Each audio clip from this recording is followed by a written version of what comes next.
Good morning friends, कैसे हो आप सभी। तो रिकॉर्डिंग दीदी और उनके ससुर की कंट्रोवर्सी आधे से ज़्यादा पब्लिक को समझ में नहीं आ रही है। कोई रिकॉर्डिंग दीदी के सपोर्ट में वीडियो बना रहा है कि वो सही है, कोई उनके ससुर के भी सपोर्ट में वीडियो बना रहा है कि वो सही है, और हमारी पब्लिक कंफ्यूज है। वो बिना सोचे समझे जिसको सपोर्ट करती है उसको जाके लिख देती है कि तुम सही हो, और जिसको नहीं सपोर्ट करती है उसको जाके बोलती है कि तुम गलत हो। लेकिन कुछ फैक्ट होते हैं, कुछ चीज़ें होती हैं जो सामने आती हैं तो समझ में आता है कि कौन गलत है कौन सही है। फिर भी हम पूरी तरह से किसी को सच और गलत नहीं बोल सकते, क्योंकि कभी कभी वो चीज़ें हो जाती हैं जो हमारे सामने नहीं आती हैं। सिर्फ हम अनुमान लगाते हैं सबूतों को देखकर, लेकिन सबूतों से परे भी कुछ चीज़ें हो जाती हैं इंसान के साथ। अब आते हैं हम रिकॉर्डिंग दीदी के बारे में। क्या रिकॉर्डिंग दीदी के साथ बहुत गलत किया है उनके ससुराल वालों ने? क्या सच में उनके साथ गलत हुआ है? ऐसे बहुत सारे सवाल सबके मन में चल रहे हैं।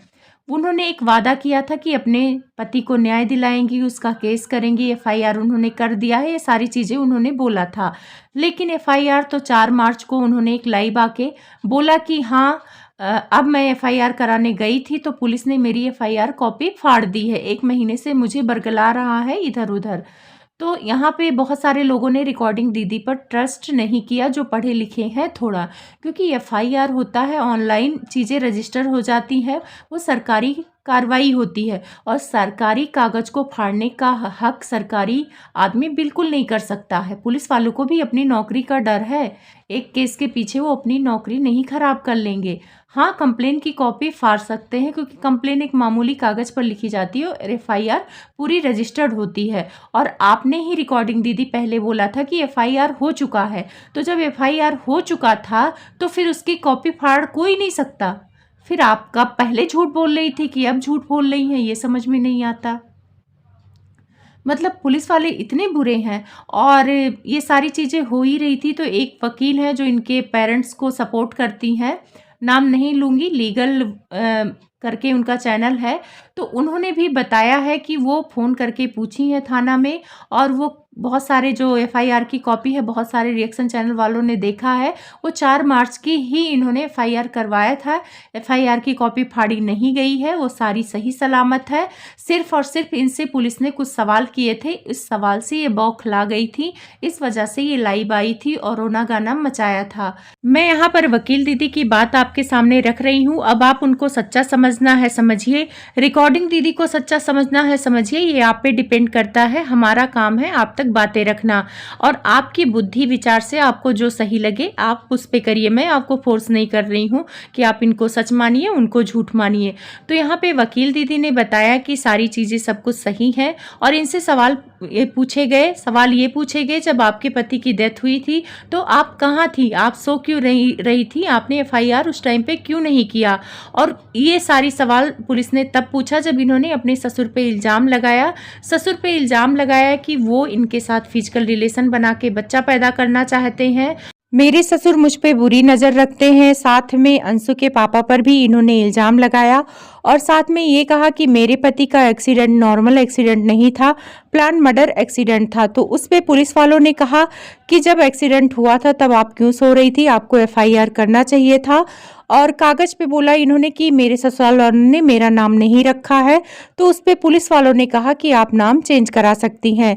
इन्हीं सारी बातों को लेकर बहस हो गया। बहस होने के बाद गुस्सा आपको तो पता ही है, इन्होंने कई बार अपनी लाइव में भी बोला है कि इनको गुस्सा बहुत आता है। गुस्से में बाहर आकर ये लाइव की और अपने पब्लिक को बता दिया कि एफआईआर कराने गई थी, एफआईआर की कॉपी पुलिस ने फाड़ दिया। लाइव में रो भी रही थी, क्योंकि गुस्सा तो इनको आया, क्योंकि इनकी बात पुलिस वहाँ पे सुन नहीं रही थी, और यही सारी चीज़ें वहाँ पे हुई थी। वकील जी ने जो बताया है, उनका चैनल है, आप लोग जानते होंगे। तो अब आप लोग को विश्वास करना है कि कौन सच बोल रहा है, वकील दीदी सच बोल रही हैं या हमारी रिकॉर्डिंग दीदी सच बोल रही हैं। लेकिन रिकॉर्डिंग दीदी पर डाउट होने का कारण ये है कि जो ये कह रही हैं एफआईआर की कॉपी फाड़ दी, अगर ये बोलती कि कंप्लेन कॉपी फाड़ दी तो सब लोग विश्वास कर लेते। और रही बात ये बच्चा पैदा करने वाले पे, तो इस इल्ज़ाम पे भी लोग विश्वास कर रहे हैं, क्योंकि इन्होंने पहले ही सोशल मीडिया पे अपने ससुर पे इल्ज़ाम लगा चुकी हैं। आप लोग को कम्युनिटी याद होगा जिसमें ये कह रही हैं कि मेरे ससुर 4-5 आदमी के साथ मिलकर मेरे साथ गलत करने की कोशिश कर रहे हैं, मारपीट किए हैं। तो रिकॉर्डिंग दीदी, जब आप पुलिस के पास गई थी तो ससुर पर इल्जाम मत लगाइए, उन 4-5 आदमियों को भी लपेटे में लीजिए जो आपके साथ गलत करने की कोशिश कर रहे हैं। अगर आप झूठ बोल रही हैं तो झूठ अगर बोल रही हैं तो आप खुद फंस जाएंगी, क्योंकि पुलिस से इतना तीखा सवाल करती है, आप सवालों में फंस जाएंगी। आप सच्ची हो तभी कंप्लेन करिए, क्योंकि ये पुलिस और कोर्ट ऐसा मामला होता है न कि हम किसी को अगर इल्जाम लगा के उसको फंसाना चाहते हैं ना, तो कभी कभी भगवान हमें ही फंसा देता है। अब रिकॉर्डिंग दीदी पर बहुत ज़्यादा लोग निगेटिव कमेंट्स कर रहे हैं। कमेंट्स करने की वजह है कि कुछ चीज़ें इनकी झूठ निकली हैं, जैसे एफआईआर 1 महीना पहले ही इन्होंने बोला था, वो भी नहीं हुआ। जैसे ये अपने ससुर को बोल रही हैं कि बच्चा पैदा करने के लिए वो फिजिकल रिलेशन बनाना चाहते हैं, तो इनकी जेठानी कुछ अलग कह रही हैं। इनकी जेठानी कह रही हैं कि इनके ससुर आईवीएफ के द्वारा बच्चा पैदा करना चाहते थे रिकॉर्डिंग दीदी से। अब सच कौन माने, इनकी जेठानी को माने सच कि वो आईवीएफ कह रही हैं, और इन रिकॉर्डिंग दीदी को सच माने कि फिजिकल रिलेशन। और इनके ससुर इतने पागल लगे हुए हैं कि फिजिकल रिलेशन बनाएंगे, इनसे बच्चा पैदा करेंगे तो गांव समाज में मुंह दिखाने लायक रहेंगे। गांव समाज वाले नहीं पूछेंगे कि ये विधवा बहू बच्चा कैसे पैदा कर रही है, ये किसका बच्चा है। तो मतलब इल्जाम लगाएं भी तो वो भी सोच समझ के लगाना चाहिए कि उसमें कोई फैक्ट हो। ऐसे किसी को मुंह उठा के इल्जाम नहीं लगाना चाहिए। मैं मानती हूँ कि आपके ससुर हो सकते हैं गंदी निगाह रखते हो, कि आपने बोला था कि आपके ससुर पीते खाते हैं, और पीने खाने वाले लोगों की बुद्धि उस टाइम खराब हो जाती है, उनको कुछ समझ नहीं आता। और ऐसे बहुत सारे केस देखे गए हैं जहाँ पे ससुर अपने बहू पर निगाह रखते हैं गलत। ऐसा कोई पहला केस नहीं लगाया है रिकॉर्डिंग दीदी ने कि उनके ससुर उन पे गलत निगाह रखते हैं। ऐसे बहुत सारे केस आप लोगों ने देखे होंगे, सुने होंगे। तो इसीलिए कहती हूँ किसी पे अंधा विश्वास मत करिए, ना इनके ससुर पर ना रिकॉर्डिंग दीदी पर। सोच समझ के फैसला लीजिए। लेकिन रिकॉर्डिंग दीदी से मैं ये कहूँगी कि आपका रोना मुझे बिल्कुल अच्छा नहीं लग रहा है, क्योंकि किसी भी औरत, जो अकेली औरत हो, उसे परेशान करना सही नहीं है। वहाँ पे इनकी मम्मी ने एक बात बोली थी जब ये लाइव की थी गाड़ी में बैठते बैठते, कि अंशु के पापा ने पैसे खिला दिए हैं इसलिए पुलिस वाले सुनवाई नहीं कर रहे हैं। तो लोगों को बहुत बुरा लगा कि उनकी मम्मी ने ऐसे गलत शब्दों का प्रयोग किया है। और साथ में उनकी मम्मी ने ये भी कहा था कि अपने खून को बाहर कर दिया है और दूसरे के खून को पाल रहे हैं। तो आंटी जी, मैं एक बात बोलूं कि कुछ तो ऐसी बहुत बड़ी बात आपकी बेटी ने की होगी जिससे सास ससुर मजबूर होके, मतलब अपने खून तक को नहीं पूछ रहे हैं, और दूसरे के खून ने कुछ अच्छा किया होगा तभी उनको पूछ रहे हैं, क्योंकि इंसान इतना पागल नहीं है। और रही बात पैसे खिलाने की बात, तो ये इल्ज़ाम अंशु ने भी अपने लाइव में रिकॉर्डिंग दीदी पर लगाया था कि पैसे खिला के हम लोगों को मतलब परेशान करो, जेल भिजवा दो। तो पैसे खिलाने वाला इल्ज़ाम सिर्फ रिकॉर्डिंग दीदी की तरफ से नहीं लगाया गया है, ये अंशु ने भी लगाया था रिकॉर्डिंग दीदी को। तो अब सोचने वाली बात है कि दोनों तरफ से पैसे खिलाने वाली बात है, यानी दोनों पार्टी एक दूसरे को दबाने की कोशिश कर रही है, कोई एक ही पार्टी नहीं है।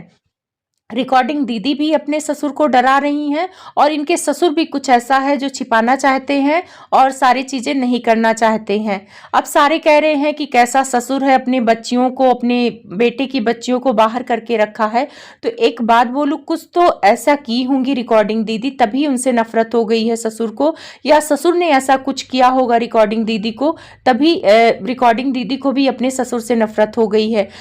यही रिकॉर्डिंग दी अपने ससुर को भी पापा जी कहते हुए नहीं थकती थी। तो यहाँ मैं यही कहूँगी कि ताली दोनों हाथ से बजती है, और गलती दोनों की है, रिकॉर्डिंग दीदी की भी है, उनके ससुर की भी है। रिकॉर्डिंग दीदी ने भी अपने ससुर को बदनाम किया है सोशल मीडिया पे,